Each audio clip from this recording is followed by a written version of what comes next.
সুপ্রিয় শিক্ষার্থীবৃন্দ, 2020-21 শিক্ষাবর্ষের শিক্ষার্থীদিগকে আজকের অনলাইন ক্লাসে অংশগ্রহণের জন্য স্বাগতম। প্রথমে আমার পরিচয়। আমি মোহাম্মদ আব্দুল সালাম, প্রভাষক পদার্থবিজ্ঞান, মোমিন শাহ ইসলামী একাডেমি অ্যান্ড কলেজ, আকুয়া সদর, ময়মনসিংহ। পাঠ পরিচিতি। বিষয় তথ্য ও যোগাযোগ প্রযুক্তি, শ্রেণী একাদশ দ্বাদশ, অধ্যায় প্রথম। বিষয়বস্তু তথ্য ও যোগাযোগ প্রযুক্তি, বিশ্ব বাংলাদেশ প্রেক্ষিত। সুপ্রিয় শিক্ষার্থীবৃন্দ, স্ক্রিনের দিকে লক্ষ্য করো। তোমাদের সামনে কয়েকটি ছবি উপস্থাপন করা হলো। ছবিগুলির দিকে লক্ষ্য করো এবং চিন্তা করো ছবিগুলো চিনতে পারো কিনা। তোমরা হয়তোবা ছবিগুলো দেখে বুঝতে পেরেছো। প্রথম ছবিটি একটি নেটওয়ার্ক সিস্টেমের, দ্বিতীয় ছবিটি এটি পৃথিবীব্যাপী একটি নেটওয়ার্ক, তৃতীয় ছবিটি কম্পিউটারের বিভিন্ন যন্ত্রাংশ, চতুর্থ ছবিটি একটি স্যাটেলাইটের। তো এই ছবিগুলির মাধ্যমে আমরা আজকের পাঠ কি হতে পারে একটু ভেবে দেখো, বুঝতে পারো কিনা। আমাদের আজকের পাঠ হবে তথ্য প্রযুক্তি, ইনফরমেশন টেকনোলজি। আজকের এই পাঠ শেষে তোমরা যা শিখবে: 1. তথ্য প্রযুক্তি সম্পর্কে ধারণা লাভ করবে। 2. তথ্য প্রযুক্তির অবদান সম্পর্কে জানবে। 3. তথ্য প্রযুক্তির উপাদানসমূহের ধারণা লাভ করবে। স্ক্রিনের দিকে লক্ষ্য রাখো। এখানে একটি ছবি দেখানো হলো। এই ছবির মাধ্যমে আমরা তথ্য প্রযুক্তির সংজ্ঞা উপস্থাপন করব। তথ্য প্রযুক্তি বলতে সাধারণত তথ্য রাখা এবং একে ব্যবহার করার প্রযুক্তিকে বোঝানো হয়। একে ইনফরমেশন টেকনোলজি বা আইটি নামে অভিহিত করা হয়। তাহলে এখানে সংজ্ঞার মাধ্যমে আমরা কি জানতে পারলাম? তথ্য রাখা এবং ব্যবহার করার প্রযুক্তিকেই তথ্য প্রযুক্তি বলা হয়। এছাড়াও আমরা অক্সফোর্ড ইংলিশ ডিকশনারিতে তথ্য প্রযুক্তিকে যে সংজ্ঞায়িত করা হয়েছে সেই সংজ্ঞাটা উপস্থাপন করা হলো: The branch of technology concerned with the dissemination, processing and storage of information, especially by means of computers. স্ক্রিনের দিকে লক্ষ্য করো। এখানে আরেকটি ছবি দেখানো হলো। এই ছবির মাধ্যমে তথ্য প্রযুক্তির সংজ্ঞাটা আরো ক্লিয়ার করে বোঝানো হলো। তথ্য প্রযুক্তি মূলত একটি সমন্বিত প্রযুক্তি যা যোগাযোগ, টেলিযোগাযোগ, অডিও ভিডিও, কম্পিউটিং, সম্প্রচার সহ আরো বহুবিধ প্রযুক্তির সম্মিলনে দীর্ঘদিন ধরে চর্চার ফলে সমৃদ্ধ লাভ করে তথ্য প্রযুক্তি রূপে আবির্ভূত হয়েছে। এখানে যে সংজ্ঞাটা দেওয়া হয়েছে সেই সংজ্ঞার মাধ্যমে বিভিন্ন তথ্যের কথা বলা হয়েছে। অনেকগুলো তথ্য একসাথে করে বলা হয়েছে যে একটি সমন্বিত প্রযুক্তি। এখানে টেলিযোগাযোগ, অডিও ভিডিও, কম্পিউটিং সবগুলো নিয়ে এখানে তার সংজ্ঞাটা তথ্য প্রযুক্তি রূপে দেওয়া হয়েছে। আমরা আরেকটি চিত্রের মাধ্যমে তথ্য প্রযুক্তির সংজ্ঞাটা এভাবে দিতে পারি: কম্পিউটার এবং টেলিযোগাযোগ ব্যবস্থার মাধ্যমে যাবতীয় তথ্য সংগ্রহ, একত্রিতকরণ, সংরক্ষণ, প্রক্রিয়াকরণ এবং বিনিময় বা পরিবেশনের ব্যবস্থাকে তথ্য প্রযুক্তি বলা হয়। তাহলে এখানে কতগুলো বিষয় বলা হয়েছে।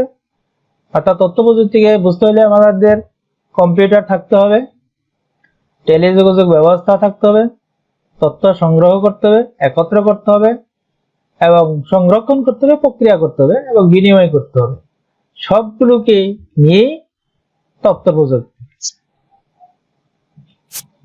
এখন আসো আমরা যে তথ্য প্রযুক্তির সংজ্ঞা এবং ব্যাখ্যা জানলাম, এই তথ্য প্রযুক্তি আমাদের কি উপকার করে, অর্থাৎ তথ্য প্রযুক্তির কি অবদান আছে। 1 নম্বর অবদান, অপচয় রোধ করে। অর্থাৎ আমরা এই প্রযুক্তি ছাড়া যদি কোনো কাজ করি তাহলে অনেক কিছুরই অপচয় হয়, সময়ের অপচয় হয়, টাকার অপচয় হয়, শক্তির অপচয় হয়। তাহলে এই তথ্য প্রযুক্তি জ্ঞান যদি আমার থাকে, যত অপচয় আছে সকল অপচয় রোধ করবে। 2, সময় সাশ্রয়ী হয়।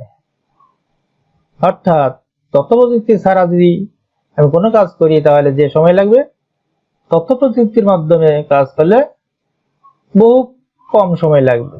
এখানে চিত্রের মাধ্যমে তোমরা জিনিসটা উপলব্ধি করতে পারবে। 3, তথ্যের প্রাপ্যতা সহজ হয়। অর্থাৎ যে কোনো তথ্য জানার জন্য, খোঁজার জন্য আমি সহজেই এই প্রযুক্তির মাধ্যমে খুঁজতে পারবো বা সংগ্রহ করতে পারবো। 4, তাৎক্ষণিক যোগাযোগ সম্ভব হয়। চিত্রের মাধ্যমে দেখো, পৃথিবীব্যাপী এক দেশ থেকে অন্য দেশ, এক স্থান থেকে অন্য স্থান, যে কোনো জায়গায় এই তথ্য প্রযুক্তির মাধ্যমে আমরা সহজে যোগাযোগ করতে পারি। আর যোগাযোগ মাধ্যম হলো phone, fax, internet, email, SMS ও MMS ইত্যাদি।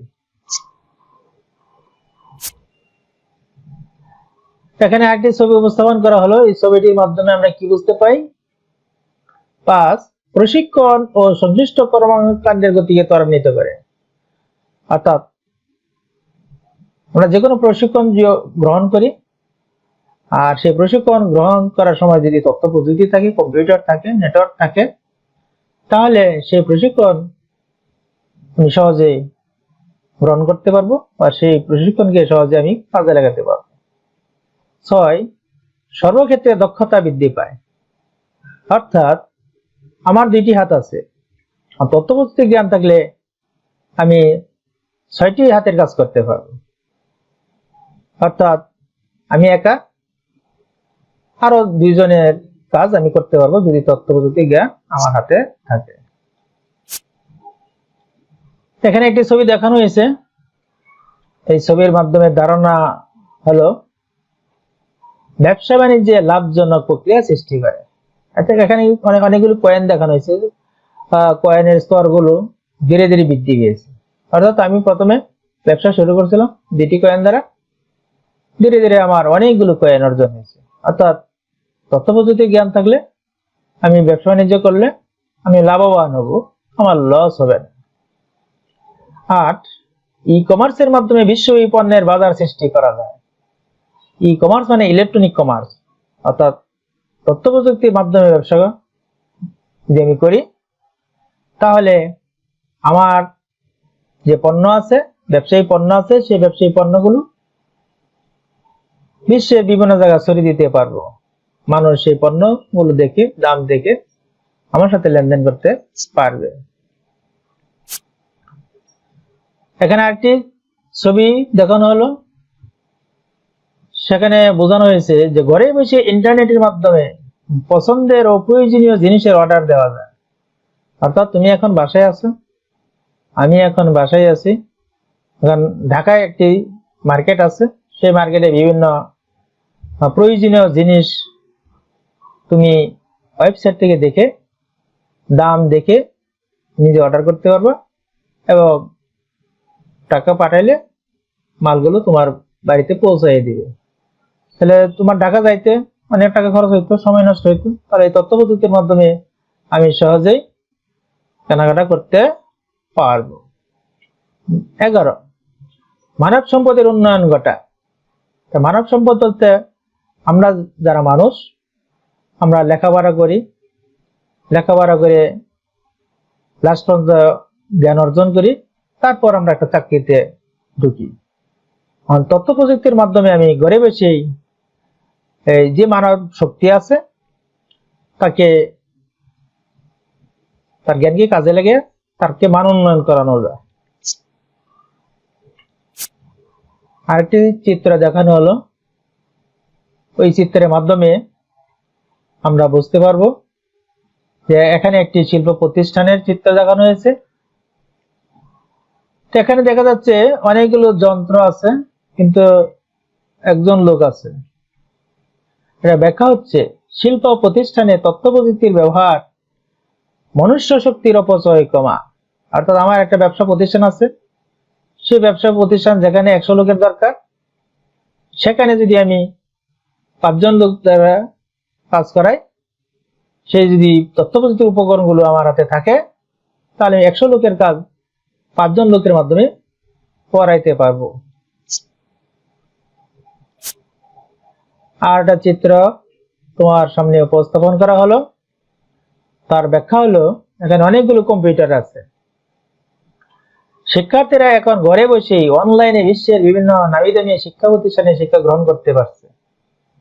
অর্থাৎ আমি প্রতিষ্ঠান ভিত্তিক কিছু লেখাপড়া আছে, প্রতিষ্ঠান বাইরেও কিছু লেখাপড়া আছে। আমি যে বাইরে থেকে কোনো তথ্য জানতে চাই, তো ঘরে বসে আমি বিভিন্ন দেশি বিদেশি বিভিন্ন জায়গা থেকে জ্ঞান অর্জন করতে পারবো, সার্টিফিকেট অর্জন করতে পারবো, বিভিন্ন তথ্য সংগ্রহ করতে পারবো এবং শিখতে পারবো। আর একটি ছবি দেখানো হয়েছে, এই ছবির ব্যাখ্যা হলো ই গভর্নেন্স চালুর মাধ্যমে সরকারের বিভিন্ন মন্ত্রণালয় ও দপ্তরের মধ্যে কাজের সমন্বয় ঘটানো যায়। অর্থাৎ বাংলাদেশ সরকার বা বিভিন্ন সরকারের বিভিন্ন মন্ত্রণালয় থাকে, এক মন্ত্রণালয়ের তথ্য অন্য মন্ত্রণালয়ের তথ্য খোঁজ নিতে পারবে যদি অনলাইন ব্যবস্থা থাকে।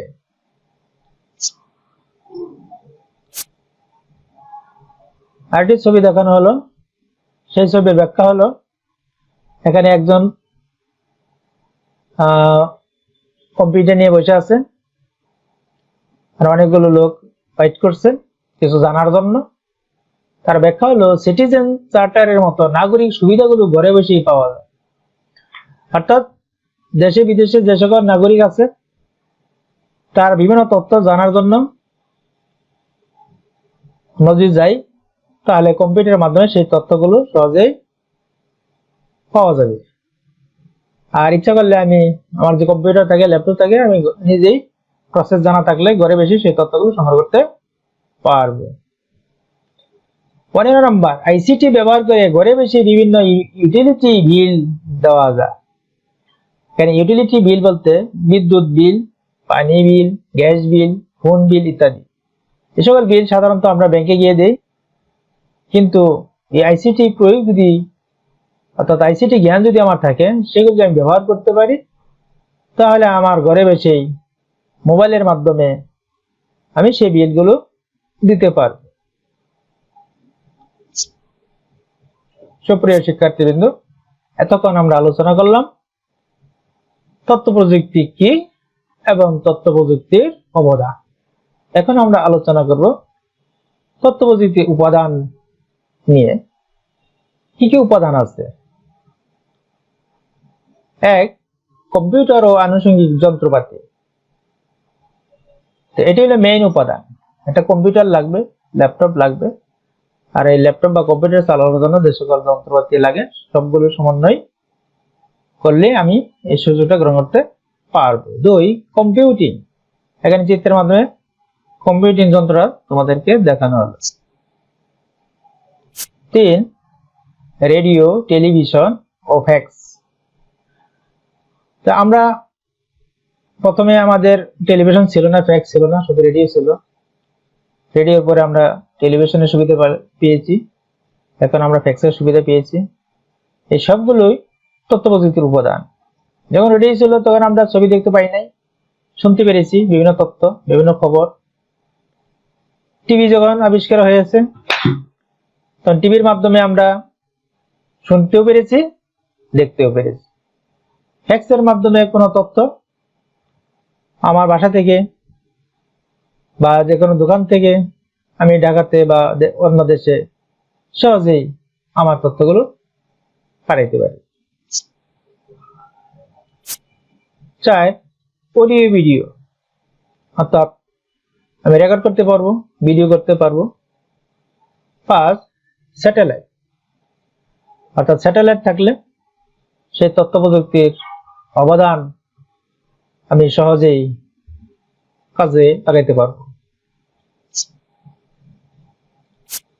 6 কম্পিউটার নেটওয়ার্ক, অর্থাৎ একটি কম্পিউটার তোমার বাসায় আছে, তাহলে ওই কম্পিউটারে যে তথ্য আছে শুধু তুমি তোমার কম্পিউটার দ্বারা সেই তথ্যগুলি তুমি জানতে পারবে, যেগুলি তোমার কম্পিউটার সেভ আছে। কিন্তু এটা নেটওয়ার্কিং সিস্টেম হইলো তোমার কম্পিউটারের সাথে দেশ বিদেশের সকল কম্পিউটারের সাথে কানেকশন থাকতে হবে। আর সেই কানেক্ট করার জন্য আমার লাগবে ইন্টারনেট। ইন্টারনেট সুবিধা থাকলে আমার কম্পিউটারের মাধ্যমে দেশ বিদেশের যে কোনো কম্পিউটারের তথ্য আমি সংগ্রহ করতে পারবো।